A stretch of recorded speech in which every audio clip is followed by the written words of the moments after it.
Item ಯಾವುದೇ ಇರಲಿ try ಮಾಡಿ ಆಚಿ ಚಿಕನ್ ಮಸಾಲಾ. ಚಿತ್ರದುರ್ಗ ಜಿಲ್ಲಾ ಉಸ್ತುವಾರಿ ಸಚಿವ ಡಿ ಸುಧಾಕರ್ ಇನ್ನಿಲ್ಲ. ಹಿರಿಯೂರು ನೆಹರು ಮೈದಾನದಲ್ಲಿ ಅಂತಿಮ ದರ್ಶನಕ್ಕೆ ಸಿದ್ಧತೆಯನ್ನ ಮಾಡಿಕೊಳ್ಳಲಾಗಿದೆ. ಡಿಸಿ ಟಿ ವೆಂಕಟೇಶ್ ನೇತೃತ್ವದಲ್ಲಿ ಸಾರ್ವಜನಿಕ ದರ್ಶನಕ್ಕೆ ಅಂತ ಸಿದ್ಧತೆಯನ್ನ ಮಾಡಿಕೊಂಡಿದ್ದಾರೆ.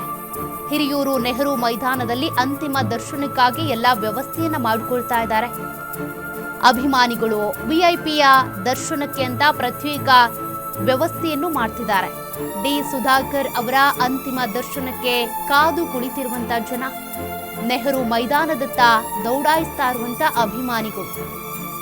ಹಿರಿಯೂರು ಕ್ಷೇತ್ರದ ಶಾಸಕರಾಗಿ ಜೊತೆಗೆ ಸಚಿವರಾಗಿ ಇದ್ದಂತ ಡಿ ಸುಧಾಕರ್ ಅವರು ನಿಧನರಾಗಿದ್ದಾರೆ. ಮತ್ತೊಂದು ಕಡೆ ಅವರು ಚಳ್ಳಕೆರೆಯಲ್ಲೂ ಕೂಡ ಸ್ಪರ್ಧಿಸಿ ಗೆದ್ದಿದ್ರು. ಆ ಎರಡೂ ಕ್ಷೇತ್ರದ ಜನರು ಕೂಡ ಡಿ ಸುಧಾಕರ್ ಅವರ ಅಂತಿಮ ದರ್ಶನಕ್ಕಾಗಿ ಕಾದು ಕೂತಿದ್ದಾರೆ. ನೆಹರು ಕ್ರೀಡಾಂಗಣದಲ್ಲಿ ಅಂತಿಮ ದರ್ಶನಕ್ಕಾಗಿ ವ್ಯವಸ್ಥೆಯನ್ನ ಮಾಡಲಾಗ್ತಾ ಇದೆ. ಬೆಳಗ್ಗೆ 3:15 ಕೊನೆಯುಸಿರೆಳೆದಿರುವಂತಹ ಡಿ ಸುಧಾಕರ್ ಮೊದಲು ಮೊಣಕಾಲು ನೋವಿನಿಂದ ಬಳಲ್ತಾ ಇದ್ರು. ಹೀಗಾಗಿ ಅವರನ್ನ ಮಣಿಪಾಲ್ ಆಸ್ಪತ್ರೆಗೆ ದಾಖಲು ಮಾಡಲಾಗಿತ್ತು. ಆದರೆ ಹೆಚ್ಚಿನ ಚಿಕಿತ್ಸೆಗಾಗಿ ಅವರನ್ನ ಕಿಮ್ಸ್ ಆಸ್ಪತ್ರೆಗೆ ದಾಖಲು ಮಾಡಿ ಚಿಕಿತ್ಸೆ ಕೊಡಿಸಲಾಗ್ತಾ ಇತ್ತು. ಮೊಣಕಾಲು ಆಪರೇಷನ್ ಮಾಡಿದ್ರೂ ಕೂಡ ಅವರಿಗೆ ಶ್ವಾಸಕೋಶದ ಸೋಂಕು ಉಲ್ಬಣಿಸ್ತಾ ಇತ್ತು. ಹೀಗಾಗಿ ಒಂದೂವರೆ ತಿಂಗಳ ಕಾಲ ಆಸ್ಪತ್ರೆಯಲ್ಲೇ ಇದ್ರು, ಚಿಕಿತ್ಸೆಯನ್ನು ಪಡ್ಕೊಳ್ತಾ ಇದ್ರು. ಆದರೆ ಚಿಕಿತ್ಸೆ ಫಲಕಾರಿಯಾಗಿಲ್ಲ. ಕೋಮಾ ಸ್ಟೇಜು ಕೂಡ ಹೋಗಿದ್ರು.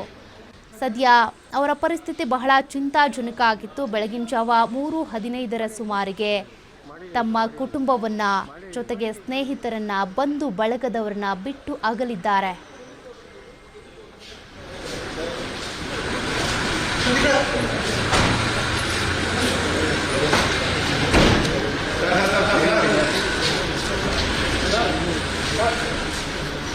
ಸುಧಾಕರ್ ಅವರು ಈಗಾಗಲೇ ಶ್ವಾಸಕೋಶ ಸೋಂಕಿನಿಂದ ಈಗಾಗಲೇ ಆ ಚಿಕಿತ್ಸೆ ಫಲಕಾರಿಯಾಗದೆ ಮೃತಪಟ್ಟಿರುವಂತದ್ದು. ನಾವಿದೀಗ ಏನು ಹಿಂಬದಿಯಲ್ಲಿ ನೋಡ್ತಾ ಇದ್ದೇವೆ, ಇದೇ ಮೈದಾನದಲ್ಲಿ ಮಧ್ಯಾಹ್ನ 1 ಗಂಟೆಯ ಸುಮಾರಿಗೆ ಅವರ ಪಾರ್ಥಿವ ಶರೀರದ ಅಂತಿಮ ದರ್ಶನವನ್ನ ಮಾಡ್ಲಿಕ್ಕೆ ಈಗಾಗಲೇ ಚಿತ್ರದುರ್ಗ ಜಿಲ್ಲಾಡಳಿತ ಈಗಾಗಲೇ ಸಿದ್ಧತೆಗಳನ್ನು ಕೂಡ ಮಾಡ್ತಾ ಇದೆ.